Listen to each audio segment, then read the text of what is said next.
महर्षी विठ्ठलरामजी शिंदे यांच्या सामाजिक विचाराचं अध्ययन करत असताना यापूर्वी आपण त्यांचा अल्प परिचय, देवदासी आणि मुरळी प्रथा यांच्या संदर्भामधले विचार आणि कार्य, शेतकरी आणि शेतकऱ्यांची स्थिती याविषयी त्यांनी मांडलेले विचारामध्ये घेतलेले आहेत. भारतीय समाज रचनेमध्ये अत्यंत महत्त्वाचा आणि ज्वलंत जो प्रश्न आहे तो प्रश्न म्हणजे अस्पृश्यता. या प्रश्नांच्या संदर्भामध्ये देखील महर्षी विठ्ठलरामजी शिंदेंनी मोठ्या प्रमाणामध्ये योगदान दिलेलं आहे. महर्षी विठ्ठलरामजी शिंदे हे या प्रश्नासाठीच, या प्रश्नांच्या विचारासाठीच, या प्रश्नांच्या निर्मूलनासाठीच संपूर्ण मानवसृष्टीमध्ये आणि विशेषतः भारत आणि महाराष्ट्रामध्ये प्रसिद्ध आहेत. अस्पृश्यता निर्मूलनाच्या संदर्भामधले त्यांचे विचार या माध्यमातून आपल्याला या ठिकाणी विचारामध्ये घ्यावयाचे आहेत. आपण सर्वजण जाणता, त्यावर आपण जास्त भाष्य करणार नाही की भारतीय समाजाची विभागणी पारंपरिक समाजामध्ये 4 वर्गामध्ये केली गेलेली होती. यामध्ये ब्राह्मण, क्षत्रिय, वैश्य आणि शूद्र ही जी वर्ण व्यवस्था होती, ही वर्ण व्यवस्था बंदिस्त स्वरूपाची होती. म्हणून या वर्ण व्यवस्थेला बंद स्तरीकरण या नावाने ओळखलं जातं. बंद स्तरीकरण याचा अर्थ एका वर्ण व्यवस्थेमधला व्यक्ती दुसऱ्या वर्ण व्यवस्थेमध्ये प्रवेश करू शकत नाही. म्हणून डॉक्टर बाबासाहेब आंबेडकरांनी या व्यवस्थेचं वर्णन अशा पद्धतीने केलेलं होतं की 4 मजली इमारत, ज्या इमारतीला जिना नाही, ज्या इमारतीला लिफ्ट नाही, ज्या इमारतीच्या माळ्यावर पहिल्या माळ्यावर जन्माला येणारी व्यक्ती पहिल्या माळ्यावरच राहील, दुसऱ्या माळ्यावर जन्माला येणारी दुसऱ्या माळ्यावरच राहील, तिसऱ्या माळ्यावर जन्माला येणारी व्यक्ती तिसऱ्या माळ्यावर राहील आणि चौथ्या माळ्यावर जन्माला येणारी व्यक्ती चौथ्या माळ्यावर राहील. या व्यक्तींना एकमेकांच्या मजल्यामध्ये प्रवेश करण्याचा अधिकार नाही. म्हणजे लिफ्ट नसलेली किंवा जिना नसलेली जशी इमारत असते तशी व्यवस्था या चातुर्वर्ण्य व्यवस्थेमध्ये आपल्याला प्रामुख्याने आढळते. या 4 वर्णामध्ये जन्माला येणाऱ्या व्यक्तीला समाजामध्ये जो दर्जा दिला जातो तो दर्जा देखील निश्चित स्वरूपाचा होता. हा दर्जा देत असताना कुठल्याही प्रकारची पात्रता, कुठल्याही प्रकारचे गुण, कुठल्याही प्रकारचं कौशल्य, कुठल्याही प्रकारची बुद्धिमत्ता ही प्रामुख्याने विचारामध्ये घेतली जात नव्हती. तो कुठल्या वर्गामध्ये जन्माला आलेला आहे यावरून त्या वर्गामध्ये जन्माला आलेल्या व्यक्तीला दिला जाणारा जो सामाजिक दर्जा आहे, जे सामाजिक स्थान आहे, ते स्थान देण्याची पद्धत ही प्रामुख्याने होती. यामध्ये सर्वात जास्त शोषण, सर्वात जास्त सामाजिक बंधने, सर्वात जास्त धार्मिक बंधने हे अस्पृश्य वर्गावर, चौथ्या वर्गावर लादली गेलेली होती. त्यांना कुठल्याच क्रियेमध्ये भाग घेण्याचा अधिकार नव्हता. वरच्या 3 वर्गातील लोकांची सेवा करणं हे त्यांचं काम मानलं जायचं. केवळ सेवा करणं हेच काम नव्हतं, तर त्यांच्याकडे पाहण्याचा जो दृष्टिकोन आहे तो दृष्टिकोन देखील अत्यंत दुय्यम स्वरूपाचा होता.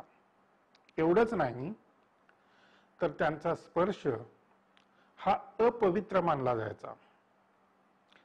महाराष्ट्रामध्ये एक काळ असा आलेला होता की अस्पृश्य वर्गातील व्यक्ती तिची सावली जरी अंगावर पडली तरी ती अपवित्र मानली जायची। आणि यामधून भारतीय समाज व्यवस्थेमध्ये स्पृश्य अस्पृश्यता याचं प्रमाण हे मोठ्या प्रमाणामध्ये अस्तित्वात आलेलं होतं। म्हणजे जाती व्यवस्थेमध्ये, बंदिस्त वर्ण व्यवस्थेमध्ये भारतीय समाजाची काटेकोरपणे विभागणी ही प्रामुख्याने केली गेलेली होती। आपण महर्षी विठ्ठलरामजी शिंदेंच्या अल्प परिचयामध्ये या गोष्टींचा विचार केलेला आहे। ते वारकरी भागवत धर्माचे अनुयायी असल्यामुळं त्यांच्या घरामध्ये अशा प्रकारच्या जाती व्यवस्थेचा पगडा अजिबात नव्हता। महर्षी विठ्ठलरामजी शिंदेंचे वडील वारकरी संप्रदायाचे असल्यामुळे त्यांच्याकडे सामाजिक विषमता ही पाळली जात नव्हती। त्या विचारांचा प्रभाव महर्षी विठ्ठलरामजी शिंदेंवर पडलेला आपल्याला प्रामुख्याने दिसतो। आणि त्यामुळेच महर्षी विठ्ठलरामजी शिंदेंच्या एकूण कार्यामध्ये, एकूण विचारामध्ये अस्पृश्यता निर्मूलनाचा जो विचार आहे तो विचार अत्यंत महत्त्वाचा असलेला आपल्याला प्रामुख्याने आढळतो। महर्षी विठ्ठलरामजी शिंदेंनी या प्रश्नावर अत्यंत सखोल अशा पद्धतीनं अध्ययन केलं, संशोधन केलं आणि लिखाण पण केलं। आणि त्यांनी लिखाण, संशोधन, अध्ययन केल्यानंतर ते या निष्कर्षापर्यंत आले, अस्पृश्यतेचा जो प्रश्न आहे तो प्रश्न धर्मामध्ये कुठेही उल्लेख केला गेलेला नाही। धर्म व्यवस्थेमध्ये असं कुठेही सांगितलं गेलेलं नाही की स्पृश्य अस्पृश्यता पाळली पाहिजे, ती माणसाने निर्माण केलेली आहे, ती माणसांच्या सोयीसाठी आहे। धर्म आणि देवदेवता यांच्याशी त्याचा जो संबंध जोडला गेलेला आहे तो पूर्णतः चुकीचा आहे, हे महर्षी विठ्ठलरामजी शिंदेंनी संशोधनामधून स्पष्ट करण्याचा प्रयत्न हा प्रामुख्याने केलेला आहे। त्यांनी भारतीय अस्पृश्यतेचा प्रश्न या नावाचं पुस्तक लिहिलं, त्याच्यामध्ये त्यांनी मोठ्या प्रमाणामध्ये चिंतन केलेलं आपल्याला प्रामुख्याने आढळतं। 19व्या आणि 20व्या शतकामध्ये एक समाज सुधारकांची फार मोठ्या प्रमाणामध्ये फळी संपूर्ण देशामध्ये आणि महाराष्ट्रामध्ये निर्माण झालेली होती की पिढ्यानपिढ्या या प्रश्नामध्ये रुतून बसलेल्या लोकांच्या उद्धारासाठी, अस्पृश्यता निर्मूलनासाठी, अस्पृश्यता निवारण्यासाठी वेगवेगळ्या प्रकारचे विचारवंत पुढे येत होते आणि अस्पृश्यतेचा जो प्रश्न आहे त्या प्रश्नांचं उच्चाटन करण्याचा प्रयत्न करत होते। त्या प्रयत्नामध्येच महाराष्ट्राच्या संदर्भामध्ये जर विचार करायचा झाला तर महात्मा ज्योतिबा फुले असतील, छत्रपती राजश्री शाहू महाराज असतील, डॉक्टर बाबासाहेब आंबेडकर असतील आणि त्यानंतर महर्षी विठ्ठलरामजी शिंदे असतील, यांचा विचार हा आपल्याला करणं अत्यंत गरजेचं आहे। महर्षी विठ्ठलरामजी शिंदेंनी अस्पृश्यतेच्या संदर्भामध्ये विचार मांडत असताना हा विचार मांडला की अस्पृश्यता ही समाजघातकी आहे, ती राष्ट्रघातकी आहे, ती समाजाला लागलेली चीड आहे। अस्पृश्यता ही माणुसकीची, मानवाची विटंबना करणारी आहे आणि ही पाळणं म्हणजे समाजाला विकासापासून पाठीमागे नेणं आहे, असं स्पष्टपणे महर्षी विठ्ठलरामजी शिंदेंनी या ठिकाणी स्पष्ट केलेलं आहे। आणि त्यामुळं महर्षी विठ्ठलरामजी शिंदेंनी समाजामध्ये अस्पृश्यता जी अस्तित्वात आलेली आहे त्या अस्तित्वात आलेल्या अस्पृश्यतेच्या प्रश्नांचा सविस्तर अशा प्रकारे विचार केला आणि तिच्या निर्मूलनाच्या दृष्टिकोनातून महर्षी विठ्ठलरामजी शिंदेंनी या ठिकाणी प्रयत्न केलेले आपल्याला प्रामुख्याने आढळतात। ते असं म्हणतात की त्यांच्या संशोधनामध्ये ही गोष्ट त्यांनी स्पष्टपणे मांडलेली आहे की अस्पृश्यतेचा प्रश्न हा खेड्यापाड्यापर्यंत दूरपर्यंत पोहोचलेला। अस्पृश्यतेचा हा जो प्रश्न आहे हा प्रश्न इतका व्यापक आहे की 1/6 भारत हा अस्पृश्य आहे। म्हणजे एकूण लोकसंख्येच्या प्रमाणामध्ये जर विचार केला तर 1/6 भारत हा अस्पृश्य आहे, हे धक्कादायक सत्य महर्षी विठ्ठलरामजी शिंदेंनी मांडण्याचा प्रयत्न हा प्रामुख्याने केलेला आहे. त्यांनी यासाठी प्रांतवार आकडेवारी देखील आपल्या अभ्यासामधून दिलेली आहे. अस्पृश्यता निर्मूलनाच्या संदर्भामध्ये 19व्या आणि 20व्या शतकामध्ये मोठ्या प्रमाणामध्ये सामाजिक आंदोलने सुरू झाली. वेगवेगळे समाज सुधारक यांच्या माध्यमातून हा प्रश्न सोडवण्याचा प्रयत्न करत होते. याच काळामध्ये महर्षी विठ्ठलरामजी शिंदेंनी देखील कार्याला सुरुवात केलेली आपल्याला प्रामुख्याने आढळते. यामध्ये ब्राह्मो समाजाचं महत्व आपल्याला या ठिकाणी थोडक्यामध्ये विचारामध्ये घेणं आवश्यक आहे. राजाराम मोहन रॉय यांनी ब्राह्मो समाजाची 1828 मध्ये केलेली जी स्थापना आहे त्या स्थापनेमध्ये त्यांनी जे विचार मांडलेले आहेत की जन्मावर कुणीच श्रेष्ठ आणि कनिष्ठ ठरवलं जाणं हे अन्यायकारक आहे आणि चुकीचं आहे. जाती व्यवस्थेवर विषमता निर्माण करणं हे चुकीचं आहे, हे राजाराम मोहन रायनी सांगितलं. आंतरजातीय विवाहाच्या माध्यमातून जातीय व्यवस्थाने अस्पृश्यता याचं निर्मूलन करणं महत्वाचं आहे, हे राजाराम मोहन रायनी ब्राह्मो समाजाच्या माध्यमातून त्याचा प्रचार आणि प्रसार करण्याचा प्रयत्न हा प्रामुख्याने केलेला आपल्याला आढळतो. महाराष्ट्रामध्ये प्रार्थना समाजाची स्थापना झाली आणि या प्रार्थना समाजाच्या स्थापनेमधूनच अस्पृश्यता, विषमता या गोष्टी समाजामधून दूर करण्याचा प्रयत्न हा प्रामुख्याने केला गेला आणि तो प्रयत्न करण्यासाठी याही प्रार्थना समाजाच्या माध्यमातून आंतरजातीय विवाहाचा पुरस्कार केलेला आपल्याला प्रामुख्याने आढळतो. त्यानंतर 1875 मध्ये स्वामी दयानंद सरस्वती यांनी आर्य समाजाची स्थापना केली. आर्य समाजाच्या स्थापनेमध्ये जाती निर्मूलनामध्ये आर्य समाजाची भूमिका ही अत्यंत महत्वाची राहिलेली आपल्याला प्रामुख्याने आढळते. आर्य समाजाने देखील आंतरजातीय विवाहाचा पुरस्कार केला आणि अस्पृश्यता निर्मूलनाचं काम आर्य समाजाने केलेलं हे आपल्याला प्रामुख्याने आढळतं. महात्मा ज्योतिबा फुलेंनी अस्पृश्यता निर्मूलनासाठी विशेष अशा प्रकारचं कार्य केलेलं आपल्याला प्रामुख्याने दिसतं, जे आपण यापूर्वीच्या प्रकरणामध्ये विचारामध्ये घेतलेलं आहे. महात्मा फुलेप्रमाणेच डॉक्टर बाबासाहेब आंबेडकरांचं कार्य देखील अस्पृश्यता निर्मूलनाच्या संदर्भामध्ये महत्वाचं असलेलं आपल्याला प्रामुख्याने दिसतं. या सर्वांबरोबरच महर्षी विठ्ठलरामजी शिंदेची भूमिका देखील महत्वाची असलेली आपल्याला प्रामुख्याने दिसते.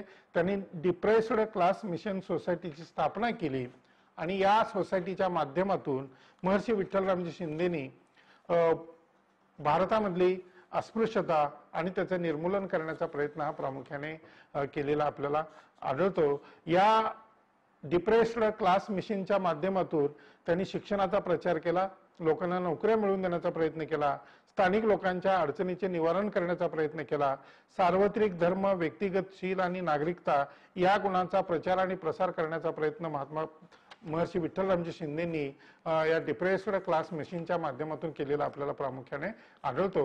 म्हणजे एकंदरीत त्यांनी अस्पृश्यता नष्ट करण्याच्या दृष्टिकोनातून अत्यंत महत्वाचं योगदान दिलेलं आपल्याला प्रामुख्याने दिसतं, ज्यामध्ये अहिल्या आश्रमाची उभारणी असेल, वायकोमचा सत्याग्रह असेल, या माध्यमातून देखील महर्षी विठ्ठलरामजी शिंदेनी प्रयत्न केलेला आपल्याला प्रामुख्याने दिसतात.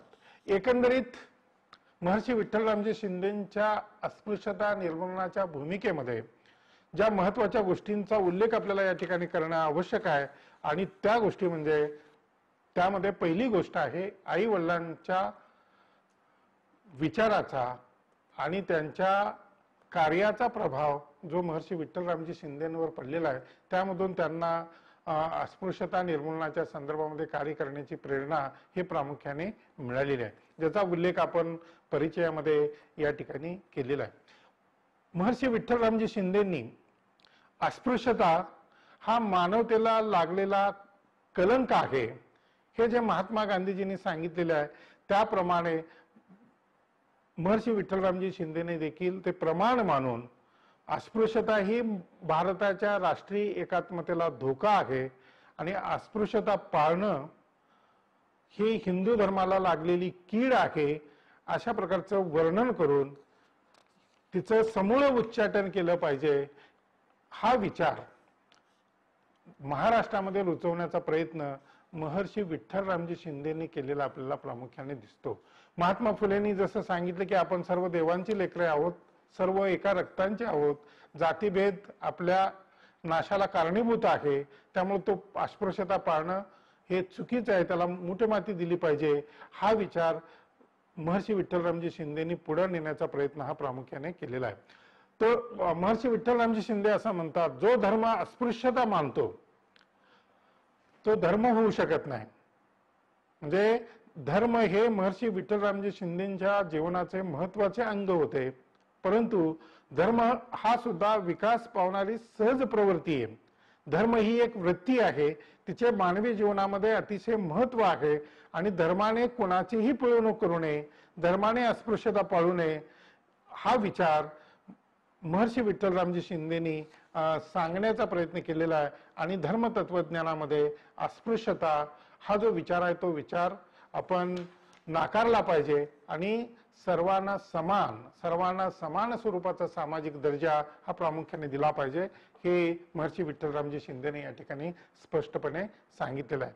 अस्पृश्यता निवारण्यास राजकीय पातळीवर स्थान देण्याचा प्रयत्न देखील महर्षी विठ्ठलरामजी शिंदेनी केलेला आहे आणि त्यांनी अस्पृश्य समाजामध्ये अलगपणाची, वेगळेपणाची भावना निर्माण होऊ नये यासाठी देखील प्रयत्न केलेले आहेत. म्हणजे एकंदरीत महर्षी विठ्ठलरामजी शिंदेचा विचार, त्यांचं कार्य, त्यांनी निभावलेली भूमिका ही अस्पृश्यता निर्मूलनाच्या संदर्भामध्ये अतिशय महत्वाची असलेली आपल्याला प्रामुख्याने या ठिकाणी जाणवते. त्यामुळं समाजामध्ये थोडेसे दुर्लक्षित राहिलेले आपल्या कार्याचा आणि विचाराचा प्रभाव आणि परिणाम पाडून देखील समाजापासून थोडंसं दूर राहिलेले महर्षी विठ्ठलरामजी शिंदे या अभ्यासक्रमाच्या माध्यमातून समाजाशी जोडले जावेत. त्यांच्या कार्याची, त्यांच्या विचाराची आणि सामाजिक समतेच्या प्रयत्नाची दखल कोणीतरी घ्यावी या उद्देशानं BA तृतीय वर्षाच्या अभ्यासक्रमामध्ये महर्षी विठ्ठलरामजी शिंदेचा विचार हा जाणीवपूर्वक या ठिकाणी करण्यात आलेला आहे. एकंदरीत त्यांच्या विचाराचा जर आपण बारकाईने आणि समाजशास्त्रीय दृष्टिकोनातून अभ्यास केला तर आपल्याला लक्षामध्ये येईल की महर्षी विठ्ठलरामजी शिंदेचं कार्य, त्यांनी मांडलेले विचार आजही समाजामध्ये तितकेच महत्वाचे आहेत आणि ते विचार तितकेच महत्वाचे असल्यामुळं आपण या विचारांचा विचार या अभ्यासक्रमामध्ये या ठिकाणी करत आहोत. एकंदरीत महर्षी विठ्ठलरामजी शिंदे थोडक्यामध्ये मांडण्याचा प्रयत्न मी या ठिकाणी केलेला आहे. यामध्ये काही गोष्टी राहिल्या असतील किंवा काही गोष्टींचा उल्लेख करण्यामध्ये चूक झाली असेल तर आपण सर्वांनी समजून घ्यावं आणि थोडक्यामध्ये महर्षी विठ्ठलरामजी शिंदेंना समजून घेण्याच्या दृष्टिकोनातून माझा केला गेलेला हा जो प्रयत्न आहे, हा प्रयत्न आपण समजून घेऊन महर्षी विठ्ठलरामजी शिंदे यांचं कार्य पुढे नेण्याचा आपण सर्वांनी प्रयत्न करावा, अशा प्रकारची अपेक्षा मी या ठिकाणी व्यक्त करतो. आणि BA थर्ड इयरच्या सर्व विद्यार्थ्यांना लॉकडाऊन नंतर जेव्हा केव्हा परीक्षा होईल त्या परीक्षेसाठी शुभेच्छा देतो आणि महर्षी विठ्ठलरामजी शिंदे आपल्याला अधिक चांगल्या पद्धतीनं परीक्षेमध्ये या माध्यमातून मांडता येईल अशा प्रकारची अपेक्षा या ठिकाणी व्यक्त करतो. आणि पुन्हा एकदा समाजशास्त्र अभ्यास मंडळ आणि त्याचे चेअरमन डॉक्टर नारायण कांबळे आणि अभ्यास मंडळाचे सर्व सदस्य आणि स्वामी रामानंद तीर्थ मराठवाडा विद्यापीठाचे कुलगुरू डॉक्टर उद्धव भोसले सर, प्रकुलगुरू आमचे प्राचार्य डॉक्टर बिशेन सर, या सर्वांचे मी या ठिकाणी आभार मानतो. धन्यवाद.